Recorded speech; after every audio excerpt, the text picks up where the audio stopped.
अजित पवार यांच्या जनसन्मान यात्रेमध्ये सर्वात पुढे असलेले पुणे जिल्हा उपाध्यक्ष अनिल बाबा राक्षे आपल्यासोबत आहेत. खरं तर अजित पवारांचे कट्टर समर्थक आहेत. मात्र ज्या पद्धतीने काल अजित पवार यांचा दौरा खेड तालुक्यामध्ये होता, मात्र त्या ठिकाणी त्यांची गैरहजेरी होती, अनुपस्थित होती. एकीकडे अनिल बाबा राक्षे नाराज आहेत अशा चर्चा होत आहे. बाबा, मला सांगितलं ज्या पद्धतीने काल दौरा झाला, काल तुम्ही दौऱ्यामध्ये नव्हतात, तुम्ही एकीकडे राष्ट्रवादी काँग्रेसमध्ये नाराज असल्याची चर्चा आहे. आता चर्चा काय आहे बाहेर त्याच्याबद्दल मला नाही सांगता यायचं, परंतु काल दादांचा दौरा झाला त्याच्यामध्ये मी 100% नव्हतो, हे मला मान्य आहे. दुसरी गोष्ट, मी त्याची कारणंही पण तुम्हाला अशी चुकीची सांगणार नाही की मी आजारी होतो, मी बाहेर गेलो होतो, मी इथं उपलब्ध नव्हतो म्हणून मी नव्हतो. मी खेडमध्येच होतो, मला माहिती होतं दादा येणार आहेत.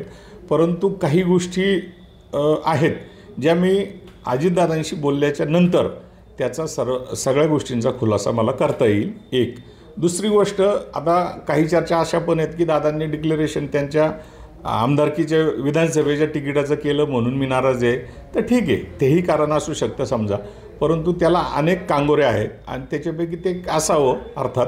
परंतु 2014ला दादांनी मला नाकारलं, म्हणजे तिकीट नाही दिलं.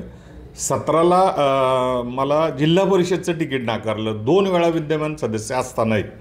त्याच्यानंतर 19ला पण मला थांबवलं आणि मी दिलीप मोहितेंची शिफारस केली. माझे 2 मित्र, म्हणजे अतुल देशमुख असतील किंवा सुरेश गोरे असतील, ते माझे चांगले सख्खे 2 मित्र असतानाही मी पक्षशिस्त म्हणून, अजितदादांवर प्रेम म्हणून मी दिलीप मोहितेंचं प्रामाणिक काम केलं, हे त्यांनाही कबूल आहे. परंतु नंतरच्या कालखंडात बऱ्याचशा काही गोष्टी झाल्याच्यानंतर मी दुर्लक्ष करत आलो आणि थोडंसं आता त्याचा ओहापोह इथं ओपनली करण्यापेक्षा ते डायरेक्ट अजित पवारांशी, दादांशी चर्चा केल्याच्यानंतर आपण त्याचा नक्कीच त्याच्यावर मी 100% भाष्य करेन. कदाचित मी तुम्हाला बोलून करेन. म्हणजे आपण पाहिलं की खरं तर 2019मध्ये दिलीप मोहितेंची तुम्ही हे केले, त्या ठिकाणी अजितदादांकडे नाव सुचवलं. त्यावेळेस दिलीप मोहितेंनी शेवटची निवडणूक आहे असं म्हणलं होतं, त्यामुळे कुठेतरी बाबा राक्षे नाराज आहेत. अर्थात आता त्यांनी त्यावेळेस डिक्लेअर केलं होतं, मला काय सांगितलं होतं ह्याच्यापेक्षा मी आता खोटंही बोलू शकतो, मला सांगितलं होतं असं केलं होतं. परंतु त्यांनी तसं तालुक्यात डिक्लेरेशन केलंच होतं की ही माझी शेवटची निवडणूक आहे. परंतु आता अलीकडल्या काळात थोडंसं आम्हालाही ऐकायला येतं की कार्यकर्ते नाही म्हणतात आणि त्यांची मंत्रिपदाची इच्छा आहे. तर ठीक आहे ना, असू शकते, अर्थात त्याच्याबद्दलही काही दुमत नाही. फक्त हे सगळं करत असताना विचारात घेऊन करायला पाहिजे कार्यकर्त्यांना, कमीत कमी ह्या मताचा मी आहे. कदाचित माझी तेवढी उंची नसावी म्हणून कदाचित ते परस्पर काही गोष्टी ठरवत असतील, तेही ठरवल्या तरी मला त्याच्याबद्दल दुमत नाही. कारण आमचं अजित पवारांवर प्रेम आहे आणि पर्यायाने दिलीप मोहितेंवर प्रेम आहे किंवा त्यांचं आम्ही काम करायला मी बांधील आहे अर्थात. आणि ते नाराज किंवा ह्या त्या गोष्टी ते चर्चेने आपण किंवा अजून काही मंडळी बसून आम्ही ते सोडू शकतो, असं काही नाही आहे ते. मग त्याच्यात अधिकच्या काही चर्चा होण्यापेक्षा ते योग्य वेळी दादांशी बोलून मी तुम्हाला सांगेल त्यावेळेस. नाही, पण ज्या पद्धतीने पाहिलं की काल अजित पवारांनी वक्तव्य केलं की मीच साहेब आहेत आणि तुम्ही दिलीप मोहितेला निवडून द्या, मंत्रिपद द्यायचं माझ्या हातात आहे. हा, आता ते दादांचं प्रेम आहे. कारण एवढ्या वाईट वेळेमध्ये जर दिलीप मोहिते जर त्यांच्याबरोबर राहिले असतील तर साहजिकच आहे. कारण 40 आमदार, मला वाटतं 40 आमदार दादांबरोबर आहेत आणि त्याच्यापैकी एक दिलीप मोहिते आहे. मग त्यांच्या वाईट वेळेत जर ते त्यांच्याबरोबर थांबले असतील तर दादा त्या अनुषंगाने ते बोलले असतील. आणि आता सर्व तर दादा राष्ट्रवादीचे आता आहेच आहेत, त्याच्यामुळे ते देऊ शकतात. मात्र काल जो दौरा झाला, तुमची गैरउपस्थिती, त्यानंतर रात्री तुमची अमोल कोल्हेंची भेट, तुम्ही काय तुतारी फुंकणार आहात का?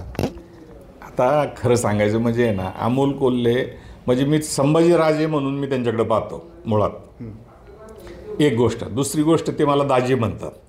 म्हणजे माझी सासरवाडी नारायणगावची आहे आणि ते जुन्नर तालुक्यातले आहेत आणि माझा मेव्हणा आणि ते सख्खे मित्र आहेत, त्याच्यामुळे त्या अनुषंगाने ते मला दाजी म्हणतात. एक, त्यांचे माझे बॉन्डिंग चांगलं आहे. अर्थात मध्यंतरी किती जरी स्थित्यंतर झाली तरी आजही मी त्यांच्याशी बोलतो किंवा ते मला फोन करतात किंवा मी त्यांना फोन करतो. अर्थात राजकीय काही गोष्टी होत असतात, नाही असं नाही, परंतु ह्याचा अर्थ असा नाही की मला तरी भूमिकांची हे करायचं आणि ते करायचं वगैरे वगैरे जे काय ते. एक. दुसरी गोष्ट, माझी नुकतीच वास्तुशांती झाली, छोट्या प्रमाणात झाली. त्यावेळेस मी दिलीप अण्णांनाही बोलवलं होतं, ते आले पण होते, विलास लांडे पण आले होते किंवा अजून बरीचशी नेते मंडळींना बोलवलं, ते सगळे येऊन गेले. पैकी खासदारांना मी त्यावेळेस बोलवलं होतं, तर त्यांना काहीतरी काम होतं किंवा जे काय असेल ते. तर ते मला म्हटले, बाबा मी नंतर येईल. आणि योगायोगाने काल मी दादांच्या कार्यक्रमाला नाही गेलो आणि ते काल योगायोगाने गणपती मंडळामध्ये म्हणजे खेडच्या गणपती मंडळाला भेटी द्यायला आले आणि ते आल्याच्यानंतर मला तिथं बोलवलं त्यांनी, म्हणजे स्टँडला आमचं जे जुनं मोठं स्टँड गणेश मंडळ आहे तिथे ते आल्याच्यानंतर ते मंडळ माझंच आहे, म्हणजे मी तिथंच वाढलेलो आहे, मला जाणं साहजिक आहे ना. तर मग उद्या दिलीप शेठ आले तर मला जावंच लागेल तिथं, किंवा अतुल देशमुख जरी आला किंवा अजून सुधीर जरी आला तरी मला जावंच लागेल तिथं, असं काही नाही ते एक. तर त्याच्यानंतर ते म्हटले अरे बाबा माझं जेवण राहिलं तुझ्याकडे, म्हटलं चला जेवायला घरी.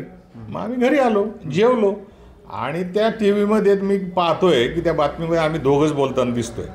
तर मी एक म्युरल बनवलं आहे घरामध्ये शिवाजी महाराजांचं, त्याच्यामध्ये काही उणीव आहे तर ते मला म्हणले फक्त ते दुरुस्त करून घ्या. एवढीच राजकीय चर्चा, आणि राजकीय चर्चा गॅलरीमध्ये बसून उभं राहून नाही होत. अशी पण चर्चा आहे शरद पवार गटाकडनं जे विधानसभेसाठी अर्ज दाखल केले त्याच्यामध्ये तुमचा अर्ज आहे. माझं नाव आहे ना त्याच्यात, माझं नाव आमच्या मित्रमंडळींनी दिलं आहे ना, मी नाकारत नाही ते गोष्ट, कारण आज ना उद्या ते कळणारच आहे. अजित पवार गटाकडनं जर 2024ला उमेदवारी नाकारली तर अनिल बाबा राक्षे यांची काय भूमिका असणार आहे? आता जर तरच्या गोष्टीमध्ये बोलण्यात काय पॉईंट नसतो. मी काय अजून राष्ट्रवादी काँग्रेस अजितदादांचा गट सोडलेला नाही, तशी इच्छाही होणार नाही, सगळ्यात महत्त्वाची गोष्ट. परंतु आता राजकारणात शिवसेना आणि राष्ट्रवादी कधी एकत्रित येईल असं कोणाला स्वप्नातही वाटलं नव्हतं. मग जर ते होऊ शकतं तर काही घडू शकतं, साधा हिशोब आहे. म्हणजे तुतारी फुंकणार, अनिल बाबा राक्षे तुतारी फुंकणार. हो, माझ्यापेक्षा खूप मोठी दिग्गज मंडळी आहेत तिथं. आता आपण यात्रा खेत्रा त्या पाहिल्याच सगळ्या गोष्टीच्या. इकडं दिलीप शेठ आहेत, इकडं 4-5 मंडळी आहेत, त्याच्यात कुठं नंबर लागायचा माझा. तुमची महत्त्वाची नाराजी दिलीप मोहितेंवरती आहे का? दिलीप मोहितेंपेक्षा त्यांच्या कार्यपद्धतीवर थोडंसं मला चुकीचं वाटतं त्या गोष्टी. म्हणजे मुळात तर विश्वास ठेवायला पाहिजे त्यांनी, असं माझं मत आहे. पण आता काय कोण कान फुकतंय काय होते माहीत नाही मला. असं कदाचित असतील, नाही तर ते कामाला तसा चांगला माणूस आहे. 2024ला जर अजित पवारांनी अनिल बाबा राक्षेंना तिकीट दिलं तर ते देणारच नाही तर मी काय सांगू तुम्हाला. त्यांनी जर काल डिक्लेअर केले म्हणजे आम्हाला ते एक मंत्रिपद मिळेल खेड तालुक्याला, किंवा त्याच्या आधी पाठीमागं त्यांनी डिक्लेअर केलं की दिलीप अण्णांच्या पाठीमागं उभे राहा, तर आपण तशी भाबडी आशा ठेवण्यात काय पॉईंट आहे? नक्की ज्या पद्धतीने पाहिलं की खरं तर 2014पासून विधानसभेसाठी इच्छुक असलेले अनिल बाबा राक्षे पुन्हा एकदा 2024मध्ये त्यांना तिकीट मिळणार नाही या आशेने सध्या राष्ट्रवादी काँग्रेसमध्ये नाराज असल्याचं या ठिकाणी पाहायला मिळतं आहे. मात्र एकंदरीत ज्या पद्धतीने अजित पवारांनी दिलीप मोहिते यांच्यासाठी हा जो विधानसभा मतदारसंघ आहे तो खुला सोडलेला आहे, त्यामुळे कुठेतरी राष्ट्रवादी काँग्रेस पक्षामध्ये नाराज असलेलं चित्र या ठिकाणी आपल्याला पाहायला मिळतं आहे. कॅमेरा परमेश स्वामी, सुनील देवरे, TV9 मराठी, खेड, पुणे.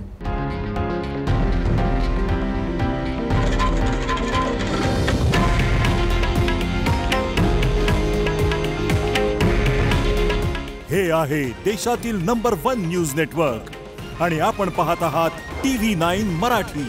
काळजी तुमची, हित महाराष्ट्राचं.